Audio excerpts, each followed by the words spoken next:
নমস্কার বন্ধুরা বন্ধুরা আপনারা দেখছেন আমি কাজ করছি এয়ার কুলার। এতে মডেল দেওয়া আছে,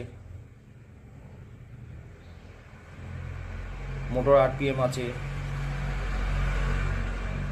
বিভিন্ন আরও সেকশন আছে। এই কুলারটার কিছু কাজ আমি আপনাদেরকে দেখাচ্ছি, আপনারা সঙ্গে থাকুন।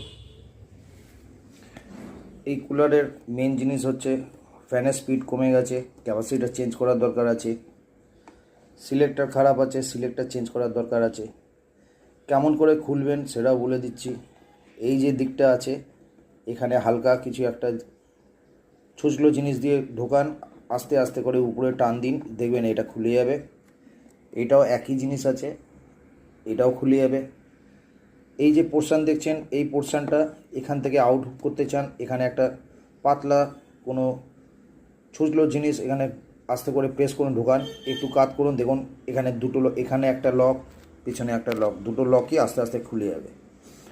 মনে রাখবেন বন্ধুরা, এই দুটো নব না খুলে না বার করে আপনারা খুলতে যাবেন না, নয়তো ভেতরের জিনিস ভেঙে যাবে।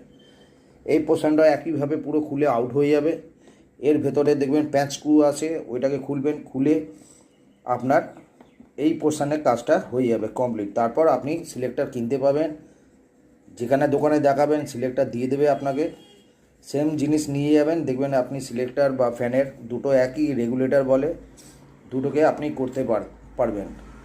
এছাড়া আপনাকে বলছি, বাই চান্স যদি বডি খুলতে চান, বডির কোনো কাজ থাকে, তাহলে দেখুন একটা, এদিকে নিচে দুটো, এদিকে নিচে তিনটে, চারটে, পাঁচটা, ছটা, এই ছটা স্ক্রু খুলতেই মেশিন খুলে যাবে, মেশিনে সব কাজ করতে পারবেন।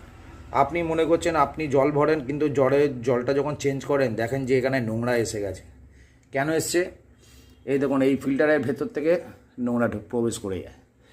এমনি একটা হাতে ব্রাশ রাখবেন, একটু সার্ফ জল নেবেন, নিয়ে এই ফিল্টারটাকে বার করে দেবেন, বার করে ফিল্টারটা ধোবেন।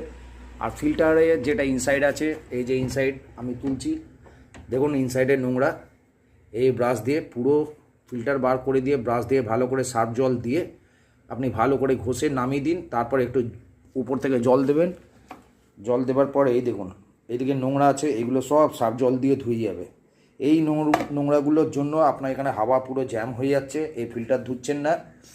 এবার কি করছেন আপনারা, যখন পরে এইটা খুলছেন জলটা বার করার জন্য, তখন দেখছেন যে নোংরা জল বেরাচ্ছে। এই কারণেই নোংরা জলটা হয়। যাতে আপনাদের নোংরা জল এমনিভাবে না হয়, আমি বলে দিলাম, এমনি ব্রাশ ইউজ করুন।